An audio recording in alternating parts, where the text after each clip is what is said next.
قال الله تعالى في سورة الفاتحة: أعوذ بالله من الشيطان الرجيم اهدنا الصراط المستقيم صراط الذين أنعمت عليهم. وقال تعالى في سورة النساء: ومن يطع الله والرسول فأولئك مع الذين أنعم الله عليهم من النبيين والصديقين والشهداء والصالحين وحسن أولئك رفيقا. معزز حاضرین، بزرگوں، نوجوان دوستوں اور پردہ نشین خواتین اسلام، آج کے خطبہ جمعہ میں سماج کی اصلاح میں انبیاء کا منہج انشاءاللہ اس تعلق سے گفتگو کریں گے۔ اس خطبے میں جو چیزیں ہم بتانے جا رہے ہیں، اس موضوع کو چھیڑنے کی وجہ یہ ہے، آج ہمارے معاشرے میں اصلاح کا کام ہو رہا ہے، کرنے کی کوششیں الگ ہیں۔ جب ہم نبیوں کی سیرت اور تاریخ پر نظر دوڑاتے ہیں تو معلوم ہوتا ہے انبیاء اور رسول علیہم الصلاۃ والسلام مختصر وقت میں کام کرتے، نتیجہ اچھا آتا تھا۔ آج ہم دیکھتے ہیں کہ اصلاح کے لیے بے دریغ پیسہ بہایا جا رہا ہے، علماء کی کوششیں اپنی جگہ، مسجد کے ذمہ داروں کا غرور اپنی جگہ، یہ ساری چیزیں مل کر دیکھتے ہیں کہ اصلاح کے بعد وہ رزلٹ نہیں آ رہا جو انبیاء کو ملتا تھا۔ لہذا آج ہم آپ کے سامنے کتاب و سنت کی روشنی میں یہ بتائیں گے کہ انبیاء حضرت نوح علیہ السلام سے لے کر جناب محمد رسول اللہ صلی اللہ علیہ وسلم تک یہ لاکھوں انبیاء کا جو سلسلہ آیا، انہوں نے کیسے اپنے قوم میں رہ کر جو ہے اصلاح کا کام کیا، وہ کیا رہنما خطوط تھے جس پر چل کر انہوں نے کام کیا، اور ہمارے درمیان میں اصلاح کے نام پر جو کوششیں ہوتی ہیں، اس میں جو غلطیاں ہوتی ہیں، انشاءاللہ اس کی بھی وضاحت کریں گے۔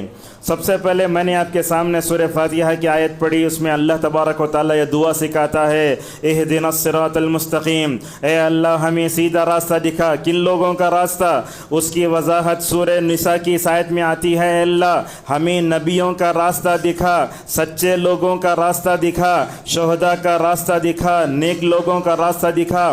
آخر میں کہا: وحسن اولئک رفیقا، یہ دنیا کی سب سے بہترین جماعت ہے۔ معزز حاضرین، صراط مستقیم کو پانے کے لیے ہم اپنی عقل کو لڑا نہیں سکتے۔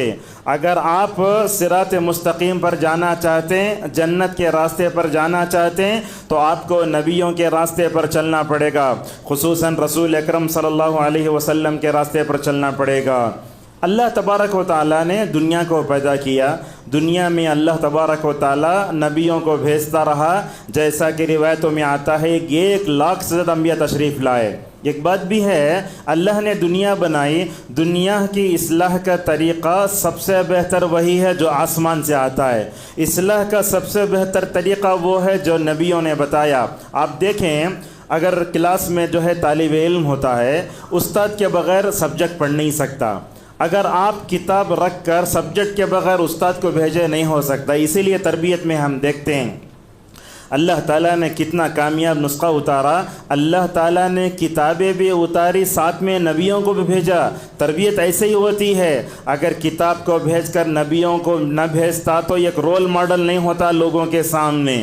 اگر جو ہے کتابیں اتر جاتی تو کیا، جیسے ٹیچر کے بغیر ہم کتاب کو سمجھ نہیں سکتے، انبیاء کے بغیر ہم تربیت نہیں ہوتی۔ اسی لیے اللہ تبارک و تعالیٰ نے دونوں چیزیں ملا کر دیں۔ معزز حاضرین، ایک بات یہ بھی ہے، دنیا میں سب سے زیادہ ہدایت یافتہ اگر کوئی کتابیں تھیں تو وہ جو ہے یہ تھیں، جیسا کہ اللہ تعالیٰ توریت کے بارے میں، انجیل کے بارے میں، خصوصاً قرآن کے بارے میں فرماتا ہے: ھدی للناس، یہ لوگوں کے لیے ہدایت کا سامان ہے۔ بعض جگہ آگے فرمایا ہے ھدی للمتقین، یہ سب ہدایت کا سرچشمہ ہے۔ معزز حاضرین، اللہ تبارک و تعالیٰ نے جب لوگوں کی اصلاح کرنے کا بیڑا اٹھایا، سب سے پہلے اللہ تبارک و تعالیٰ نے نبیوں کی خاص تربیت فرمائی۔ آپ دیکھیں، ایک آدمی تربیت کا کام کرنے کے لیے نکلتا ہے، اصلاح کا کام کرنے نکلتا ہے، سب سے پہلے اسے چاہیے کہ اپنی ذات کی مکمل طور پر تربیت کرے۔ اسی لیے آپ دیکھیں، اللہ تعالیٰ نے انبیاء کے ایمان کو مضبوط فرمایا، ان کے ایمانی روحانی تربیت فرمائی۔ دیکھو، انبیاء کو اللہ تعالیٰ نے کفر سے، شرک سے اور سماجی برائیوں سے بھی مکمل طور پر دور رکھا۔ شیخ الاسلام ابن تیمیہ رحمۃ اللہ علیہ فرماتے ہیں، دیکھیے اللہ تعالیٰ نے نبیوں کو گناہ کبیرہ سے پاک رکھا۔ پورے نبیوں کی تاریخ پکڑ دیکھیے اب، آدم سے لے کر محمد صلی اللہ علیہ وسلم تک کسی ایک نبی سے بھی بڑا گناہ نہیں ہوا۔ چھوٹے چھوٹے گناہ ہوتے تھے مگر اللہ تعالیٰ وحی کی روشنی میں اس کی اصلاح فرماتا تھا۔ اور انبیاء علیہم السلام کی تربیت کیسے کی گئی؟ توحید کے ذریعے حالات کا مقابلہ کرنے کا سلیقہ بتایا۔ حالات سخت تھے، وحی کی نگرانی میں انبیاء علیہم السلام ماشاءاللہ اپنے اپنے سوسائٹی میں، سماج میں جو ہے کام کیا کرتے تھے۔ معزز حاضرین، آپ دیکھیں پورے قرآن کو کھنگال کر دیکھیں، اللہ تعالیٰ نے رسولوں کو، اپنے نبیوں کو، مقرب بندوں کو دنیا میں بھیجا توحید کی دعوت کو عام کرنے کے لیے۔ سورہ نحل کی اس آیت کو پڑھی، اللہ کیا فرماتا ہے؟ وَلَقَدْ بَعَثْنَا فِي كُلِّ أُمَّةٍ رَسُولًا أَنِ اعْبُدُوا اللَّهَ وَاجْتَنِبُوا الطَّاغُوتَ، ہم نے جو ہے مختلف مراحل میں نبیوں کو بھیجا، تم اللہ کی عبادت کرو، شرک سے بچو۔ کیا آپ بتا سکتے ہیں کوئی نبی دنیا میں آیا ہو توحید سے پہلے نماز کی دعوت دیا ہو؟ نہیں بتا سکتے آپ۔ اگر کوئی نبی آیا ہو جس نے سماجی برائیوں کو دور کیا ہو؟ نہیں، سب سے پہلے یہ توحید جو ہے مکمل طور پر سلامتی والی ہونی چاہیے۔ اور ایک جگہ نبیوں کی بعثت کا بیان کرتے ہوئے کہتا ہے رسلا مبشرین و منذرین، ہم نے جتنے رسولوں کو بھیجا یا تو ان کو بشیر بنایا یا تو ان کو نذیر بنایا۔ بشیر بنانے کا مطلب کیا ہے؟ عمل صالح پر ابھارنا، جنت کی خوشخبری دینا۔ نذیر کا مطلب ہوتا ہے ان کو جہنم سے بچانا، اللہ کی نافرمانی سے بچانا، رسول اللہ کی نافرمانی سے بچانا اور برے انجام سے بچانا۔ ہر نبی نے یہی کام کیا۔ اللہ تعالیٰ نبی سے خود فرماتا ہے یا ایھا النبی انا ارسلناک شاہدا ومبشرا ونذیرا، اے اللہ کے نبی ہم نے بھی آپ کو گواہی دینے والا، جنت کی خوشخبری دینے والا، جہنم سے ڈرانے والا بچایا ہے۔ معزز حاضرین، آپ دیکھیں انبیاء علیہم السلام کا سلسلہ آیا، ہر نبی نے اپنی اپنی قوم میں رہ کر عمدہ انداز میں مکمل طور پر نبھائی، ہر کام وحی کی روشنی میں ہوتا تھا۔ اور آپ دیکھیں انبیاء اصلاح کا جو کام کیے، ماحول کے بدلتے ساتھ الحمدللہ انہوں نے اپنی دعوت کو بھی بدلا۔ آج کیا ہوتا ہے، سعودی عرب کے علماء کے فتاوی ہوتے ہیں، ان فتووں کو لا کر لوگ کیا کرتے ہیں، ہندوستانی ماحول میں یا دوسرے ماحول میں فٹ کرنے کچھ کرتے ہیں۔ اور شیخ کیا کرتے، ان جو پوچھنے والا پوچھتا اس کے سوال کو رکھ کر جواب دیتے۔ لہذا اس طریقے سے معلوم ہوتا ہے کہ اصلاح کا کام بھی ہر طریقے سے بدلتا ہے۔ بنگلور میں جو طریقہ ہے وہی طریقہ حیدرآباد میں ہونا یہ کوئی ضروری نہیں ہے۔ حیدرآباد میں اصلاح کا جو طریقہ ہے وہ مدراس میں ہونا ضروری نہیں ہے۔ لوگوں کے مزاج الگ ہوتے ہیں، لوگوں کے جو ہے سننے کا جو ہے الگ الگ انداز ہوتا ہے۔ انبیاء علیہم السلام کو جب تک ہم اصلاح میں جو ہے کیا نہیں کرتے، ان کو نمونہ نہیں بناتے، ہم کامیاب نہیں ہوتے۔ اللہ تعالیٰ نے خود سورۃ الانعام میں دیکھو 18 نبیوں کا تذکرہ کرنے کے بعد کہا اولئک الذین ھدی اللہ فبہدہ مقتدی، اے اللہ کے نبی آپ سے پہلے انبیاء اور رسول کا سلسلہ بہت لمبا چلا، اگر آپ جو ہے اصلاحی کام میں اگر کامیابی چاہتے ہیں، ان ہدایت کے روشن ستاروں کے نقش قدم پر چلی، آپ کو بھی کامیابی ملے گی۔ نبیوں کی اصلاح کا کام اللہ تبارک و تعالیٰ نے قرآن کے اندر تذکرہ فرمایا، مختلف نمونے مختلف اسلوب میں مکمل اور بیان کیے۔ یہ بات بھی آپ دیکھتے ہیں قرآن کریم میں اللہ تعالیٰ نوح کا تذکرہ کئی جگہ فرماتا ہے، سورہ بقرہ سے لے کر سورہ ناس تک کئی مرتبہ ہے۔ لوگ کیا سمجھتے ہیں وہاں بھی آیا وہاں بھی آیا، تکرار نہیں۔ یہ بات یاد رکھیے، قرآنی قصوں میں کہیں بھی تکرار نہیں ہے۔ آدم کا قصہ قرآن میں 7 جگہ آیا، نوح کا قصہ کئی جگہ آیا، ہر جگہ الگ الگ جو ہے پیرائے میں سیاق و سباق میں اللہ بیان فرماتا ہے۔ اور خصوصاً آپ دیکھیں معاشرے کی اصلاح کے تعلق سے سب سے زیادہ اصول مکی صورتوں میں دیے گئے ہیں۔ کیوں؟ اس لیے کہ عقیدہ توحید سب سے پہلے اس کی اینٹ ہے۔ اگر عقیدے کی درستگی ہو گئی تو سارا معاشرہ سلامتی والے بن جاتا ہے۔ میں آپ کے سامنے ان صورتوں کے نام پیش کرنا چاہتا ہوں جن صورتوں میں اللہ تبارک و تعالیٰ نے نبیوں کی اصلاح کے نمونے پیش فرمائے۔ سب سے پہلے آپ دیکھیں سورۃ الاعراف مکی صورت ہے، اس میں اللہ تعالیٰ نوح کا قصہ بتاتا، اس کے بعد ہود کا، صالح کا، شعیب کا، حضرت موسیٰ کا، ان تمام کا تذکرہ کر کے اللہ تبارک و تعالیٰ بتاتا ہے۔ اس طریقے سے سورہ ہود میں دیکھیں گے آپ اللہ تعالیٰ ترتیب سے بیان کرتا ہے۔ سب سے پہلے نوح کا قصہ، وہاں اللہ فرماتا ہے اللہ کے نبی آپ کو کیا معلوم ہے، تم بھی تمہاری قوم بھی نوح کو نہیں جانتے تھے، اپنی قوم کے سامنے نوح کا قصہ پیش کرو۔ کبھی اس کے بعد ہود کا قصہ آتا، صالح کا آتا، لوط کا آتا، شعیب کا آتا، اور آخر میں اللہ ایک ہی بات فرماتا ہے اللہ کے نبی یاد رکھو ان قصوں کو ہم نے ناول کی شکل میں آپ کے سامنے پیش نہیں کیا، بلکہ کیا ہے مطلب فاستقم کما امرت، جیسے انبیاء علیہم الصلاۃ والسلام استقامت کے پیکر مجسم تھے، توحید پر جم جاؤ۔ کبھی کبھی ہندوستانی ماحول میں دیکھ کر بھی کبھی کبھی ہمارا دل بھی گھبرانے لگتا ہے، کیا دن بدن حالات بگڑتے جا رہے ہیں، مسلمان پریشان ہو رہے ہیں۔ نہیں، یاد رکھو ہندوستان میں جیتے ہوئے اگر جینے کا حوصلہ سیکھنا چاہتے تو مکی صورتوں کو پڑھو، مکی صورتوں کو پڑھنے سے جینے کا حوصلہ ملتا ہے، دین پر ثبات قدمی حاصل ہوتی ہے۔ اللہ فرماتا ہے سورہ ہود کے آخر میں وَكُلًّا نَقُصُّ عَلَيْكَ مِنْ أَنْبَاءِ الرُّسُلِ مَا نُثَبِّتُ مِنْ رُسُلِ مَا نُثَبِّتُ فِؤَادَكَ، اے اللہ کے نبی ہم آپ کے سامنے قصے پڑھ کر سنانے، آپ کے دل کو مضبوط کرنا ہے۔ اور انبیاء کی اصلاح کے نمونے دیکھنا چاہتے ہیں تو سورہ شعراء کو پڑھو۔ اب لوگوں کے سامنے سورت کے نام بولتے بھی لوگ اوپر نیچے دیکھتے ہیں، اس لیے کہ ان کو یاسین رحمان کے علاوہ کچھ بھی نہیں معلوم ہوتا۔ یہ تقریباً 19ویں پارے میں ہے سورہ شعراء۔ اللہ تبارک و تعالیٰ اس صورت میں دیکھیے نبیوں کے دعوتی اور اصلاحی نمونے پیش کرنے سے پہلے رسول اکرم صلی اللہ علیہ وسلم کی دعوت کا نمونہ پیش کرتا ہے۔ آپ کیسے تھے؟ سورت کے شروع میں کہہ دیا لَعَلَّكَ بَاخِعٌ نَفْسَكَ أَلَّا يَكُونُوا مُؤْمِنِينَ، اللہ کے نبی آپ کے اندر تو دعوتی جذبہ اتنا کوٹ کوٹ کر بھرا ہوا ہے، ایسے معلوم ہوتا ہے کہ جس قوم کے پاس آپ بھیجے گئے ہیں اگر وہ ہدایت نہیں لائیں گے تو آپ اپنے آپ کو ہلاک کر لیں گے۔ یہ نبی کریم صلی اللہ علیہ وسلم کے دعوتی جذبے کو ذکر کرنے کے بعد اللہ نے حضرت موسیٰ کا، دیکھو ترتیب سے آیا، نوح کا تذکرہ، ہود کا، صالح کا، لوط کا، شعیب کا، اور اس کے بعد نبی کریم صلی اللہ علیہ وسلم کا تذکرہ فرمایا۔ معزز حاضرین، بہت لمبی گفتگو ہے، اصلاح کا کام بھی بہت لمبا ہے، 35 منٹ میں میں آپ کے سامنے سمیٹ نہیں سکتا، لیکن ایک بات بھی ہے، انبیاء علیہم الصلاۃ والسلام جو اصلاح کا کام کرنے کے لیے اٹھے انہوں نے سماجی برائیوں کو چھیڑا نہیں، بلکہ سب سے پہلے جس چیز کی طرف دعوت دی وہ عقیدہ توحید ہے۔ قرآن کریم کھنگالیے اللہ تعالیٰ کتنی جگہ فرماتا ہے، اللہ تعالیٰ سورہ اعراف میں نبیوں کے اصلاحی نمونے پیش کرتے ہوئے کہا ہر نبی نے اپنی قوم کو سب سے پہلے سبق پڑھایا ما لکم من الہ غیرہ۔ ابراہیم کو دیکھو کیا کہتے ہیں ان اعبدوا اللہ واتقوا، عیسیٰ علیہ السلام کو دیکھو جو اللہ کے نبی سے پہلے آئے کہنے لگے ان اللہ ربی وربکم فاعبدوہ ھذا صراط مستقیم، بے شک اللہ ہی میرا رب ہے تمہارا رب ہے، تم اس کی عبادت کرو اور یہی سیدھا راستہ ہے۔ علامہ ابن تیمیہ رحمۃ اللہ علیہ کہتے ہیں فإن الرسل جميعهم امروا بالتوحید وامروا به، دیکھو کیسا ہے، یہ توحید کی طرف بلانے والے جو ہے ماشاءاللہ سلفی علماء تھے جنہوں نے جو ہے نبیوں کی دعوتی جو ہے نمونوں پر غور فرمایا۔ یہ جملہ دیکھو ماشاءاللہ علامہ ابن تیمیہ کا انبیاء کے دعوتی مشن کو ماشاءاللہ ایک جملے میں سمیٹ لیا۔ کیا کہتے ہیں ابن تیمیہ رحمہ اللہ تعالیٰ نے رسولوں کو بھیجا، اللہ تعالیٰ نے رسولوں کو بھیجا تو ان کو توحید کا حکم دیا گیا اور انہوں نے بھی اپنی قوم کے سامنے سب سے پہلے عقیدہ توحید کا سبق پڑھایا۔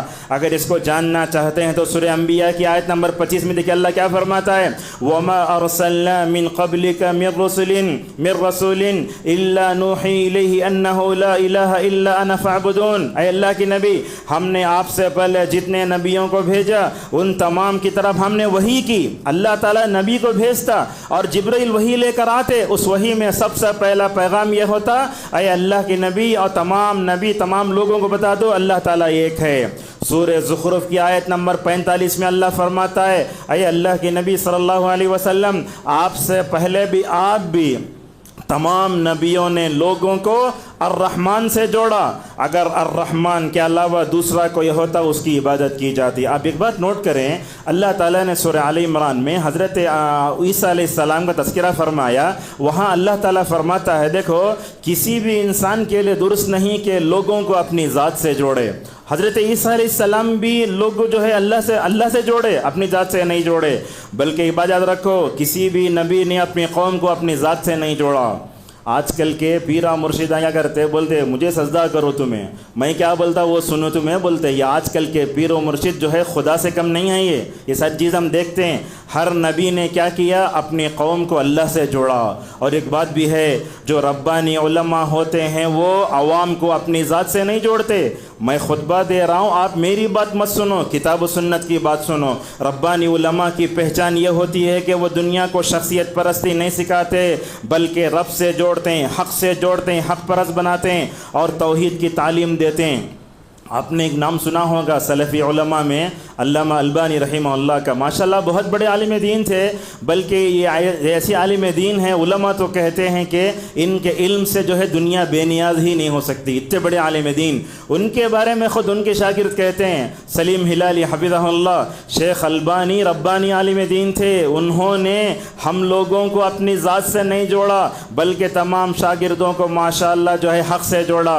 ربانی علماء کیا کرتے ہیں؟ ممبر پر کھڑے ہو کر پوری قوم کو اللہ سے جوڑتے ہیں، پوری قوم کو اللہ کے رسول صلی اللہ علیہ وسلم سے جوڑتے ہیں. دیکھو جب بھی جو ہے قوم میں غلو ہوتا، تصویریں آتی ہیں، کیا ہوتی؟ اللہ کی تعظیم ختم ہو جاتی. نوح علیہ السلام کو دیکھو، اللہ اکبر، فَلَبِثَ فِيهِمْ أَلْفَ سَنَةٍ إِلَّا 50 عاما. 1 سال 2 سال نہیں. ہم کیا کرتے؟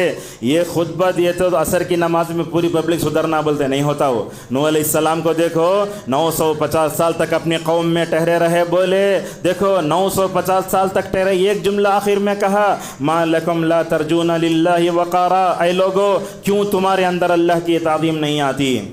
تو اس سے معلوم ہوتا ہے انبیاء علیہم الصلاۃ والسلام اصلاح کا بیڑا اٹھاتے، سب سے پہلے عقیدہ توحید کی طرف بلاتے. یہ بات یاد رکھیں، جس معاشرے میں عقیدے کی سلامتی ہے وہ معاشرہ نجات پا جاتا ہے. جس معاشرے میں عقیدہ نہیں ہوتا، عقیدے کی جگہ کفر، شرک، بدعت و خرافات آتے ہیں، ایسا معاشرہ اللہ کی رحمت سے محروم ہو کر تباہی کے دناہے پہنچ جاتا ہے. اسی لیے اللہ تعالیٰ حضرت ابراہیم کی دعوت کا جہاں تذکرہ فرماتا، سورہ نام میں وہیں کہتا ہے، الذین آمنوا ولم یلبسوا ایمانہم بظلم اولئک لہم الامن وہم مہتدون. اللہ فرماتا ہے جو لوگ ایمان لائے، دیکھو ایمان لانے کے بعد اپنے دامن کو شرک سے گدلا نہیں کیا، گناہ نہیں کیا، نہ بڑے نہ گناہ نہ چھوٹے گناہ، اللہ تعالیٰ ایسے لوگوں کو دنیا میں سلامتی دیتا ہے اور آخرت میں ہدایت دے گا. اس آیت کی تفسیر میں شیخ الاسلام ابن تیمیہ رحمۃ اللہ علیہ فرماتے ہیں، جس قدر آدمی ظلم سے، گناہوں سے دور ہوگا، اس کی زندگی امن و سلامتی سے بھرے گی. جو آدمی جس قدر ظلم میں، گناہ میں مرے گا، وہ جو ہے دنیا میں امن و سلامتی اور ہدایت سے محروم ہو جائے گا. اللہ اکبر. اللہ جزائے خیر دے انبیاء علیہم الصلاۃ والسلام کو اپنی قوم میں دیکھو عقیدہ توحید پیش کرنے کے لیے کتنی دشمنیاں مول لیں. جب حضرت ابراہیم علیہ السلام کو ان کے باپ آزر نے تہوار میں بلایا، ابھی دیکھیے غیر مسلموں کا تہوار ابھی گیا، ہم دیکھتے ہیں مسلمان غیر مسلموں کے تہوار میں تعاون بھی کرتے، ہیپی بولتے، سب کھا جاتے. یہ بات نہیں ہے. دیکھو حضرت ابراہیم بھی مائنارٹیز میں تھے. میں ایک جملہ اس سے پہلے بولا درس میں، آج دوہرا لیتا ہوں، یاد رکھو، غیر مسلموں کے درمیان میں رہتے ہوئے ان کے تہوار سے اپنے آپ کو بچانا اسوہ ابراہیمی ہے. ابراہیم علیہ السلام کو ان کے باپ نے بلایا تو کیا کہا میں بیمار ہوں. اگر چاہتے تو باپ کی بات سن کر وہ دی والے تہوار میں چلے جاتے. لہذا اس طریقے سے اس ملک میں رہتے ہوئے اپنے ایمان کی حفاظت کرنا. اللہ اکبر. اپنی قوم کو سمجھایا، قوم سمجھی نہیں. کیا کیا؟ آخر میں ساری قوم ان کی دشمن ہو گئی. اور جب جو ہے ننگا بنا کر اٹھا کر آگ میں ڈالا گیا، ابراہیم کا عقیدہ توحید کیسا ہے دیکھو، حسبنا اللہ و نعم الوکیل کہہ کر آگ میں کود پڑے. اور دیکھو جب آدمی عقیدہ توحید میں پرفیکٹ ہو جاتا نا، ساری دنیا اس کی تائید میں کھڑے ہو جاتی ہے. اللہ تعالیٰ نے آگ سے کہا، اے آگ تو ابراہیم پر سلامتی اور ٹھنڈی والی بن جا. بلکہ روایتوں میں آتا ہے ساری کائنات کے چرند پرند حیوانات اس آگ کو بجھانے لگے. آج بھی ہم اللہ تعالیٰ سے مدد کا مطالبہ کرتے ہیں، بولتے ہیں غزہ میں حالت ایسے ہیں، فلاں ہیں، مگر ذرا اپنی زندگی کو ٹٹول کر دیکھو، عقیدے میں کھڑے ہیں یا کھوٹے ہیں. اسی طریقے سے موسیٰ علیہ السلام کو دیکھو، خدائی کا دعویٰ کرنے والے فرعون کے سے نمٹنا تھا. الحمدللہ آپ دیکھو فرعون دبانے کی کوشش کرتا، مگر موسیٰ علیہ السلام اللہ تعالیٰ سے دعا کر کے، اللہ کا ذکر کر کے نکلتے، اور اللہ تعالیٰ کی معیت خاصہ ایسے رہی حضرت موسیٰ اور ہارون کے ساتھ. اللہ فرماتا ہے جاؤ میں تمہارے ساتھ ہوں، میں دیکھ رہا ہوں، اور جو کچھ تم کہہ رہے ہو وہ بھی سن رہا ہوں. ان تمام سے بڑھ کر سب سے زیادہ عقید توحید کی راہ میں تکلیفیں پانے والے جناب محمد رسول اللہ صلی اللہ علیہ وسلم تھے۔ آپ نے 13 سال میں جو تکلیفیں پڑیں، میں سمجھتا ہوں اتنی زیادہ تکلیف حضرت نوح علیہ السلام کو بھی نہیں دی گئی ہوگی۔ اپنے عقید توحید کو مستحکم کرنے کے لیے رسول اللہ کو جو جھیلنا پڑا، شاید ہندوستانی ماحول میں ہمیں وہ یہ عشر عشیر بھی نہیں ہوتا۔ اللہ کے نبی صلی اللہ علیہ وسلم سے بائیکاٹ کیا گیا۔ ایک دن اگر اسٹیک ہوا تو کیسا ہوتا؟ ذرا عقید توحید کی خاطر اللہ کے نبی صحابہ کے ساتھ شعب ابی طالب میں چلے گئے۔ اللہ اکبر، 3 سال تک بائیکاٹ، اندر سے بچوں کے رونے کی آواز آتی۔ اللہ تعالیٰ کے فیصلے کیسے ہوتے ہیں؟ دیکھو، عقید توحید پر انسان رہتا ہے۔ وہ بائیکاٹ کا کاغذ کیا ہے؟ وہ کعبۃ اللہ کے دیواروں پر لگایا گیا۔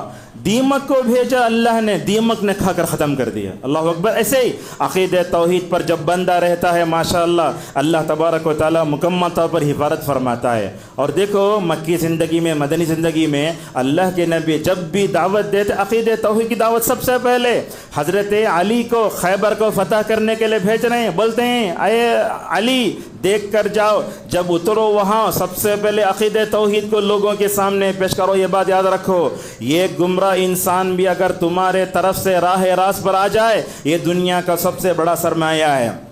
رسول اللہ صلی اللہ علیہ وسلم نے حضرت معاذ بن جبل رضی اللہ عنہ کو بھیجا۔ کہاں بھیجا یمن۔ اللہ کی نبی صلی اللہ علیہ وسلم بول رہے ہیں، فَلْيَكُنْ أَوَّلَ مَا تَدْعُوهُمْ إِلَىٰ تَوْحِيدِ اللَّهِ تَعَالَىٰ۔ دیکھو اے معاذ، تم جہاں جا رہے ہو وہاں کرسچن رہتے ہیں، وہاں یہودی رہتے ہیں، وہاں جا کر ان کو سب سے پہلے نماز کی طرف دعوت نہیں دینا، زکوٰۃ کی طرف دعوت نہیں دینا، سب سے پہلے عقید توحید میں ان کو پرفیکٹ بنانا۔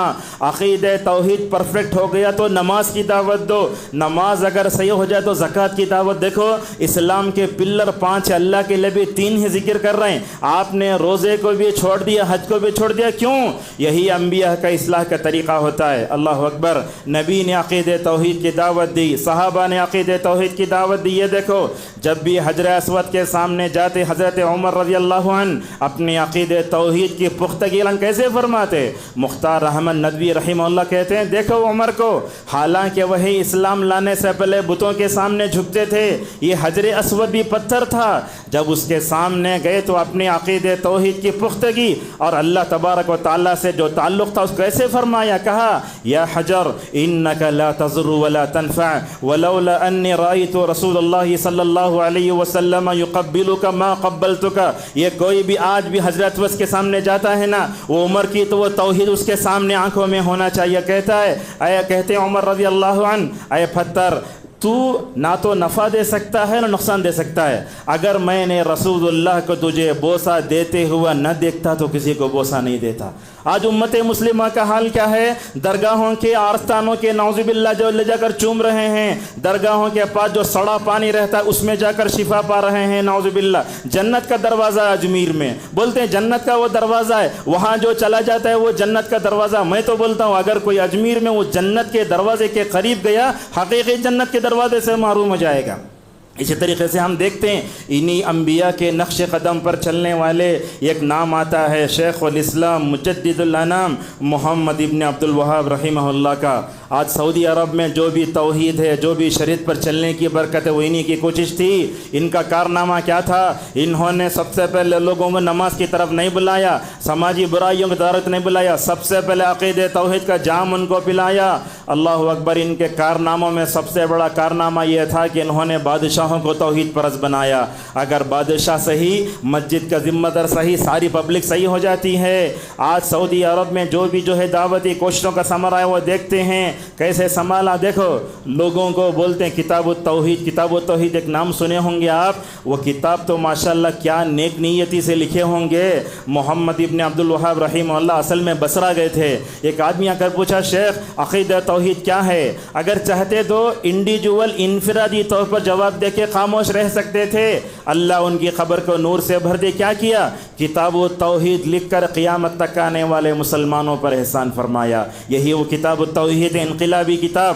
عرب کے علماء بولتے اس کتاب کو اللہ تبارک و تعالیٰ نے اتنی مقبولیت دی, یہ اتنی مبارک کتاب ہے, اس کتاب نے کئی لوگوں کی زندگیاں بدلی. اس کتاب کو پڑھ کر کئی لوگ شرک سے توبہ کیے. اسے ملک ہندوستان میں کتاب لکھی تقویۃ الایمان, اللہ اکبر. اسماعیل شہید رحمہ اللہ کی یہ کتاب تو ایسی ہے, اہل حدیث ہی نہیں, توحید سے محبت کرنے والا ہر ایک شخص وہ کتاب پڑھتا ہے. علماء تو بتاتے کتاب التوحید کے بارے میں, جب بھی پڑھتا ہوں میری ایمان میں اضافہ ہو جاتا ہے, جب بھی میں پڑھتا ہوں مجھے ایمانی حرارت ملتی ہے. بڑی مبارک کتاب تھی وہ. اور یہ بات بھی یاد رکھو, انبیاء علیہم السلام نے جو عقیدہ توحید کی طرف دعوت دی نا, سب سے پہلے انہوں نے یہ جان لیا کہ عقیدہ توحید کیا ہے. آج کل ہم دیکھتے ہیں عقیدہ توحید کی طرف دعوت دینے والوں میں علم ہی نہیں ہے.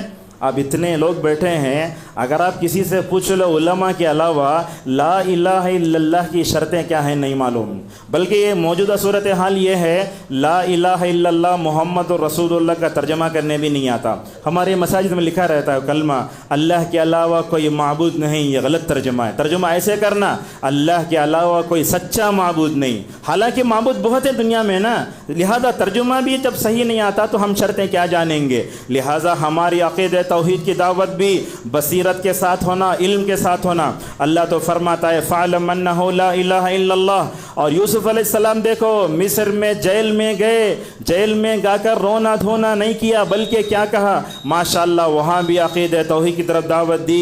جب حضرت یوسف علیہ السلام نے عقیدہ توحید کی دعوت دی تو وہاں اللہ فرماتا ہے قُلْ هَذِهِ سَبِيلِي أَدْعُو إِلَى اللَّهِ عَلَى بَصِيرَةٍ أَنَا وَمَنِ اتَّبَعَنِي. ایک بات بطور تحدیث نعمت کے طور پر شکر کے طور پر بول دیتا ہوں, مسجدیں تو بہت ہوتی ہیں مگر یاد رکھیں سلفی مسجدیں, اہل حدیث مسجدیں یہ دنیا کی بہت بڑی نعمت ہوتی ہیں. اگر یہ سلفی علماء سلفی دعوت نہ ہوتی تو توحید مٹ جاتی.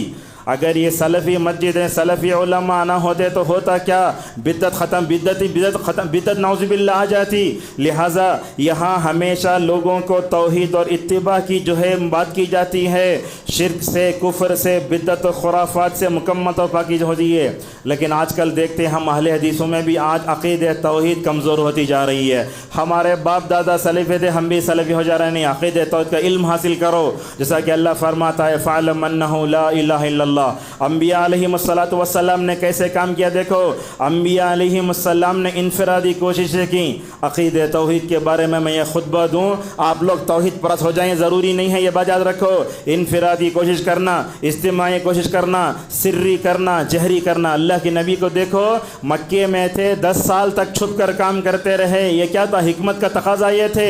جب 3 سال گزر گئے تو اللہ نے آیت اتاری فَاصْدَعْ بِمَا تُؤْمَرُ وَأَعْرِضْ عَنِ الْمُشْرِكِينَ. لہٰذا عقیدہ توحید کی دعوت انبیاء نے علم کے ساتھ, بصیرت کے ساتھ, حکمت کے ساتھ دی, اور اس راہ میں آنے والی مشکلات کو بھی جھیلا. اور یہ بات یاد رکھو سب سے زیادہ معاشرے میں جو لوگ دشمنی اہل حدیثوں سے ہی کرتے ہیں. کیوں کرتے ہیں؟ اس لیے کہ توحید پرست ہیں. اور جو بندہ توحید کی راہ میں نکلے گا اس کو تکلیفوں کا سامنا کرنا ہی پڑے گا. کبھی کبھی آپ دیکھتے ہیں ہندوستانی ماحول میں مختلف جو ہے مکاتب فکر کی مسجدیں ہوتی ہیں, ان مسجدوں کے درمیان میں ایک اہل حدیث مسجد بنی تو لوگ جو ہے نعوذ باللہ اس کے خلاف کیا ہے آوازیں اٹھاتے ہیں, اس کو بولتے ہیں منافقین کی مسجد فلاں فلاں کہتے ہیں. ایسے نہیں ہونا چاہیے. اور یہ بات بھی دیکھو انبیاء علیہم السلام نے توحید کی اصلاح کے بعد سب سے زیادہ الحمدللہ جس بات پر فوکس کیا وہ برائیوں کو ٹالنا تھا. قوم عاد کے اندر کفر تھا, قوم سمود کے اندر گھر بنانے اور تکذیب بھی تھی. دیکھو کیسا کیا. قوم لوط کے اندر کیا تھا, مردوں سے ضرورتیں پوری کرتے تھے. اللہ تو فرماتا ہے اے لوط کی قوم, لوط علیہ السلام کہتے ہیں سب سے پہلے دنیا میں مرد ضرورتیں پوری کرتے تمہارے اندر آیا ہے. قوم شعیب کے اندر کیا تھا, ناپ تول میں کمی کرتے تھے. ہم حضرت انبیاء علیہم السلام نے کیا کیا, الحمدللہ توحید کو پرفیکٹ کرنے کے بعد ان کے معاشرے میں سماجی برائیاں تھیں, ان سماجی برائیوں کو مکمل طور پر دور کیا. انبیاء علیہم السلام کام کرنے کے لیے نکلے, کبھی ان کو جو ہے کاہن کہا گیا, کبھی جو ہے کیا کہا گیا, شاعر کہا گیا, حقارت آمیز انداز میں پکارا گیا, کبھی گالی گلوچ. یہ بات بھی یاد رکھو, دعوت کا کام کرنے کے لیے نکلے, اگر سامنے والا آپ کی دعوت پر اعتراض کیا تو کبھی جو ہے حکمت سے خاموش رہنا بھی بہتر ہے. حضرت نوح علیہ السلام کی قوم کہتے اے نوح تو جھگڑالو ہے, حضرت نوح علیہ السلام پلٹا کر جواب دے سکتے تھے، بولتے تھے تمہیں بھی بے وقوف ہیں، بولے نہیں لیس بی صفاحت، میرے اندر بے وقوفی نہیں ہے، پلٹ کر جواب نہیں دیا۔ لہٰذا ہر نبی کے اندر تڑپ تھی، یہ کیا فکر تھی، اور الحمدللہ وہ پوری قوم کو مکمل طور پر نار جہنم سے بچانا چاہتے تھے۔ انبیاء کی دعوتوں میں یہ بھی ایک دیکھتے ہیں، دعا بھی کرتے تھے اور دعوتی جذبہ کبھی سرد نہیں پڑتا۔ آپ دیکھو نہ انہوں نے اپنی صحت کا خیال کیا، نہ گرمی دیکھی، نہ سردی دیکھی، نہ دن کا اندھیرا، نہ دن کا اجالا، نہ رات کا اندھیرا، بلکہ سفر و حضر میں الحمدللہ کرتے رہے۔ آئیے خطبے کے آخری میں ہم پہنچ گئے ہیں۔ ہمارے پاس سماج میں اصلاحی کوششیں بہت ہو رہی ہیں، خطبہ ہو رہا ہے، صبح کا درس ہو رہا ہے، شام کا درس ہو رہا ہے، ماہانہ اجتماع ہو رہا ہے، اور جو ہے کیا ہو رہا ہے، بڑے بڑے کانفرنسیں ہوتی ہیں، مگر وہ مطلب کیا ہے، اس کا رزلٹ ہم دیکھ نہیں پاتے۔ اس کی کیا سبب ہے؟ سب سے پہلے یہ سمجھ میں آتا ہے ہم نبیوں کی اصلاح کی کوششوں کا مطالعہ نہیں کرتے۔ دوسری بات یہ ہے نبی کی اصلاح میں ترتیب ہوتی تھی، توحید پہلے، بعد میں سماجی برائیوں کا جو ہے ازالہ۔ ہمارے پاس دیکھتے ہیں لوگ نماز کو پہلے بلاتے، ہمارے پاس دیکھتے پہلے خدمت خلق کی طرف بلاتے۔ پہلے آپ توحید کی طرف بلاؤ، ساری خوبی آ جاتی ہیں۔ آپ توحید کو چھوڑ کر جو بھی کام کرو آپ کامیاب ہو نہیں سکتے۔ اسی طریقے سے دیکھو توحید کو سب پر مقدم کرنا چاہیے۔ اس ممبر پر کھڑے ہو کر میرے اس خطبے کے ذریعے دنیا میں پائے جانے والی تمام تحریکوں، تنظیموں کے ذمہ داروں سے ہم درخواست کرتے ہیں، آپ ہزار کام کرو معاشرے میں اصلاح کا، لیکن آپ کے اندر عقیدہ توحید نہیں تو آپ کا کام بیکار ہے۔ عقیدہ توحید اسی لیے دیکھیں گے سلفی دعوت میں توحید سب پر مقدم ہے، لہٰذا ان سے یہ سیکھنا چاہیے۔ اور اسی طریقے سے ہم دیکھتے ہیں کہ موضوعات نے بھی امت کو بانٹ کے رکھ دیا۔ ہم دیکھتے ہیں فلاں ان موضوع پہ بول رہا ہے، فلاں موضوع بول رہا ہے، ہر موضوع کی ضرورت ہے، مگر آپ دیکھیں گے سلفی مسجد میں کہیں بھی جا کر گفتگو کرو توحید اور اتباع سنت پر ماشاءاللہ آ کے رک جاتے۔ اور ایک بات بھی ہے، اصلاح کا کام آج کل دعویٰ سینٹر زیادہ کھل رہے ہیں اور مسجدوں سے کام ٹھپ پڑ جا رہا ہے۔ مسجدیں کیا ہیں، نماز پڑھو مؤذن صاحب بند کر کے چل جاؤ، وہ حال ہو رہا ہے۔ بلکہ دیکھتے ہیں مؤذن بھی کبھی داروغہ بن جاتا ہے۔ لوگ نماز پڑھنے آتے جلدی پڑھو، فین لائٹ آف کرو، بند کر کے چلے جاؤ۔ ارے مسجدیں تو ہدایت کا مرکز ہوتی ہیں، انسان وہاں آئے گا، نماز پڑھے، کچھ بھی کرے گا۔ آج کل تو مسلمانوں کا حال یہ ہے مسجدوں کو لوگ بیت الخلاء کے لیے استعمال کرتے ہیں، آتے ہیں نماز کا وقت معلوم ہے، نماز پڑھنے کے لیے 5 منٹ ہے، ضرورت پوری کر کے دھڑ کی سکا نعوذ باللہ مسجد کے باہر نکل رہا ہے۔ حالانکہ علماء بولتے اگر اذان ہو جائے مسجد سے نکلنے والا منافق ہے، جیسا کہ ابو رضی اللہ تعالیٰ عنہ فرماتے ہیں۔ لہٰذا مساجد میں توحید کا درس ہونا، دیکھتے ہیں ممبروں پر کھڑے ہو کر علماء کفر و شرک کے بارے میں بتاتے ہیں۔ ابھی گیا دستگیر کا مہینہ، عبد القادر جیلانی دستگیر کئی کو بولے تو عبد القادر جیلانی چل کے جا رہے تھے، اللہ ان کے بازو میں تھا۔ یہ ہو سکتا ہے کیا ہے؟ گر رہے تھے، عبد القادر جیلانی کو پکڑ لیا، دست کے معنی ہاتھ، گیر کے معنی پکڑنا، دستگیر، اور بولتے قیامت میں دستگیر کے ہاتھ کو تھام لیے تو انسان جو ہے کہ نجات پا جائے گا۔ اللہ اکبر۔ انبیاء علیہم الصلاۃ والسلام بولتے اے اللہ بچا لے۔ جب انبیاء کا حال یہ ہوگا تو دستگیر کہاں کام آئیں گے؟ اسی طریقے سے مساجد میں مکمل طور پر اجتماعیت کا کام ہونا چاہیے۔ ایک بات بھی ہے، آج کل ہم دیکھتے ہیں مساجد میں غیر ضروری سیاست ہو رہی ہے۔ ذمہ دار ایسے خطرناک انداز سے عوام کو بتاتے ہیں کہ وہ مسجد کے اندر بھی نہیں آتے، بلکہ ہر جماعت کے بانی کا عقیدہ اسی کے پیچھے لوگ بھاگ رہے ہیں۔ صبح شام کے درس میں کون بیٹھتا؟ نماز فجر کے بعد درس قرآن تھا، کون بیٹھتا؟ اس میں 5 لوگ بیٹھتے ہیں۔ اب دیکھتے ہیں شام کا درس ہوتا ہے، کون بیٹھتے ہیں؟ بلکہ پروگرام رکھنا بولے تو اتوار کے دن ہی رکھتے، کئی کو سنڈے ہالیڈے ہے اس دن آتے لوگ۔ اور اسی طریقے سے ہمارے معاشرے میں دیکھتے ہیں جوشیلی تقریریں کرنے والوں کو بلاتے ہیں۔ علم جو ہے کیا ہوتا ہے؟ جوشیلی تقریر کیا زور سے بارش پڑے جیسا ہے۔ آپ علم کرنے والے لوگوں کو بلاؤ، ہفتہ واری ماہوانہ پروگرام تقریریں کرنے جیسے ایک بات یہی ہے، اصلاح کا اگر کوئی پروگرام رکھے تو رات میں کھانے کا انتظام ہو تو لوگ آتے، طعام کا انتظام رہا تو لوگ آتے۔ اس طرح کی چیزیں ہم دیکھتے ہیں۔ اور سال بھر میں ایک بڑی کانفرنس کرنے سے کیا ہوتا ہے؟ بھیڑ جمع ہوتی ہے، آوارہ گردی ہوتی ہے، لوگ شاپنگ کرنے جاتے ہیں۔ کہیں بھی پروگرام دیکھ لیں آپ، اور لوگ جسمانی طور پر غذا ملتی ہے، لوگوں کو روحانی طور پر کوئی غذا نہیں ملتی۔ آج کل تو ایسے بھی ہوتا ہے اصلاح کے نام پر لوگ جو ہے علماء کو عنوان دیتے ہیں، حالانکہ یہ لائن علماء کی ہے نا، علماء خود عنوان پر بات کریں۔ اگر ذمہ داران مسجد بولے مولوی صاحب ماحول ایسا ہے، اس موضوع پر ذرا بولے تو اچھا ہے، اس طرح کی بات کرنے سے الحمدللہ بہت صحیح ہے۔ اور اسی طریقے سے ایک بات یہ بھی ہے کہ مساجد سے ہی مکمل طور پر اصلاح کا کام ہونا چاہیے. دیکھو علم کے ساتھ، بصیرت کے ساتھ، حکمت کے ساتھ، پیار کے ساتھ ہونا چاہیے. دیکھو آپ علماء کے مجلسوں کو لائٹ مت لے لو. حضرت عمر رضی اللہ عنہ فرماتے ہیں لوگو جب تم اپنے گھر سے نکلتے ہو تمہارے پیٹھ پر گناہوں کا پہاڑ ہوتا ہے، اور تم جب علماء کی مجلسوں میں جاتے ہو ان کی باتیں سنتے ہو نا، اللہ تعالیٰ تمہاری پیٹھ سے الحمدللہ وہ جو ہے گناہوں کا پہاڑ نکال لیتا ہے. اور میں سمجھتا ہوں یہ لمبی لمبی کانفرنسیں اور درود چلانے کے بجائے ہر مسجد میں درس بھی ہونا. کتاب التوحید کہاں پڑھائی جا رہی ہے؟ کہاں ہے ہماری مسجدوں میں اس کا انتظام؟ اور اسی طریقے سے ہم دیکھتے ہیں کہ ارکان اسلام مخلوق آداب بھی پڑھانا چاہیے، اور خطبات جمعہ کا بھی ماشاءاللہ مکمل طور پر جو ہے اہتمام ہونا چاہیے. جمعہ میں بھی ایسے عناوین ہونا، سب کو فائدہ ہونا. آج کل کیا ہے، خطبات جمعہ ایک پکنک بن گئے ہیں. اچھا بولنے والا آیا تو جو ہے مسجد وقت سے پہلے بھر جاتی، اگر کوئی علمی بیان کیا تو لوگ پہلے سے بیٹھ کے سونا شروع کر دیتے ہیں. آج کل جمعہ ایک فتنہ بن گیا ہے. جمعہ کا پوسٹر، جمعہ کے پوسٹر میں فوٹو، یہ سب چیزیں اچھی نہیں ہیں. پوسٹر بنائے ڈال دی الگ ہے، مگر فوٹو جو آتی ہے نا وہ بہت بڑا فتنہ ہے. اسی طریقے سے ہم دیکھتے ہیں کہ خطبہ جمعہ میں اچھے موضوعات لانے والے لوگوں کو جو ہے شیخ عبدالحسیب مدنی حفظ اللہ کی بتاتے ہیں خطبات جمعہ میں جنرل نالج نہیں دینا، علم نافع دینا. یہ عبادت ہے. یہ کیسا آپ کو اپنے زندگی میں کرنا کیا ہے؟ یاد رکھو یہ جو علماء ہوتے ہیں نا روحانی ڈاکٹر ہوتے ہیں. جیسے MBBS ڈاکٹر وہ آپ کے جسم کا علاج کرتا ہے، یہاں جو خطیب کھڑا ہوتا ہے وہ روحانی ڈاکٹر ہوتا ہے، امت کو بتاتا ہے. اور اصلاح کے نام پر سوشل میڈیا میں جو بھی کچھ آتا لوگ سن لیتے ہیں. آج کل یہ بات بھی ہے، علماء سے لوگ بیزار ہو کر غیر علماء زیادہ متاثر ہو جا رہے ہیں. جو آدمی پینٹ شرٹ پہنا ہے، ٹائی لگا لیا ہے، بڑی باڈی لینگویج بہت اچھی ہے، بھی اچھا بولتے ہیں انہوں، کیا بولتے کبھی سنے کیا؟ لہٰذا کوئی بھی یوٹیوب پر آتا ہے، ویوز بڑھ گئے یا نہیں تو جو ہے یوٹیوبر بن رہا ہے، وہ جو ہے حق کا معیار نہیں ہے. حضرت عبداللہ مسعود رضی اللہ عنہ فرماتے ہیں دیکھو لوگو اگر تم حق کے راستے پر چل رہے ہو، تم اکیلے ہو، تم ہی جماعت ہو، لہٰذا ویوز بڑھنا، کسی کے سبسکرائب بننا یہ حق پر رہنے کی دلیل نہیں ہے. آخری دو باتیں ایک بات یاد رکھو، اصلاح کے نام پر انبیاء کیا کرتے تھے؟ دعا بھی کرتے تھے. آج کل ہم دعا کرتے کیا یہ؟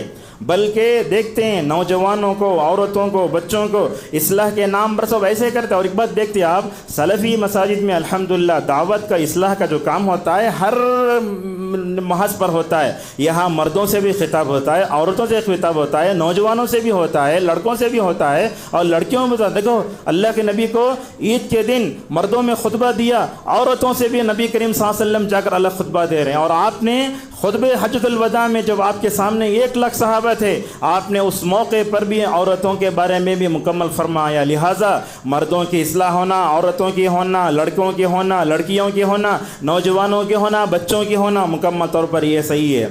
لہٰذا نوح علیہ السلام کو ہم دیکھتے کیا دعا کرتے، دیکھو رب اغفر لی ولوالدی ولمن دخل بیتی مؤمنا والمؤمن والمؤمنات. اے اللہ تو مجھے بخش دے، میرے والدین کو بخش دے. علامہ قرطبی کہتے ہیں کہ نوح کے والدین مومن تھے، اسی لیے انہوں نے اپنے والدین کے لیے مغفرت کی دعا کی اور کہا اے اللہ جو بھی جو ہے اسلام لایا قیامت تک تمام جتنے مومن مرد عورتیں ہوں گی الحمدللہ ان کی مغفرت فرما دے.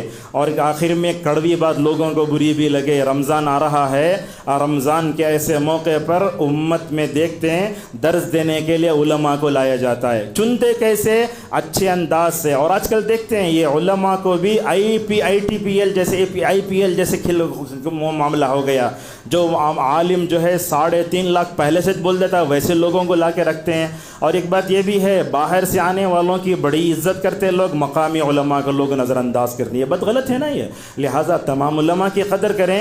اصلاح جو ہے اصلاح معاشرہ کے نام پر پہلی بات تو یہ ہے کہ ہم نبیوں کے قصوں کو بار بار پڑھیں. انبیاء علیہم الصلاۃ والسلام نے عقید توحید کی طرف دعوت دی، بعد بھی سماجی برائیں ترک فرمایا. لہذا ہم سب سے پہلے عقید توحید کی طرف دعوت دیں. اگر عقید توحید کی طرف دعوت دیں گے اللہ ہماری حفاظت کرے گا، ہماری نسلوں کی حفاظت بھی کرے گا. اور ہم جب بھی دعوت کا کام کرتے انبیاء کے منہج کو دیکھو، نبی کے مبارک طریق کو دیکھو. اس اسلاف نے ماشاءاللہ جو اصلاح کا کام کیا، اگر ہم ان مبارک نمونوں کو رکھ کر چلیں گے اللہ تعالیٰ مختصر وقت میں زیادہ فائدہ دے گا. اگر ہم ان کو ٹھکرا کر اپنے جو ہے وضع کردہ جو ہے نظام کے مطابق چلیں گے تو اتنا فائدہ نہیں ہوگا۔ اللہ تبارک و تعالیٰ سے ہماری دعا ہے اللہ تعالیٰ ہم سب کو انبیاء علیہم الصلاۃ والسلام کے جو اصلاح کے طریقے تھے اللہ تعالیٰ ان مبارک طریقوں پر ہمیں چلائے، ان مبارک نمونوں کے مطابق اللہ تعالیٰ ہمیں کوشش کرنی توفیق عطا فرمائے۔ اللہ توحید پر ہمیں باقی رکھے، سنت پر باقی رکھے۔ اللہ تعالیٰ ہم کو سلفی دعوت کے مطابق عقیدہ توحید کا کام حکمت کے ساتھ محبت سے کرنے کی توفیق عطا فرمائے۔ اللہ تعالیٰ ہم سب کو اس دنیا میں جتنے باطل افکار و نظریات ہیں اللہ تعالیٰ ان تمام حاملین سے ہماری حفاظت فرمائے، اللہ تعالیٰ بدعت سے ہماری حفاظت فرمائے۔ اللہ تعالیٰ ہم سب کو اصلاحی کو معاشرے کے کام کرنے کے جو بھی نمونے اسلاف نے چھوڑے ہیں ان پر چلنے سے ہماری جو ہے حفاظت، ان پر چلنے کے اللہ ہم توفیق عطا فرمائے، اور اصلاح معاشرے کے لیے جو طریقے ہم نے اپنا لیے ہیں جو کتاب و سنت سے ٹکراتے ہیں ان تمام جو ہے معاملات سے اللہ تعالیٰ ہماری حفاظت فرمائے۔ آمین۔ وآخر دعوانا الحمدللہ رب العالمین۔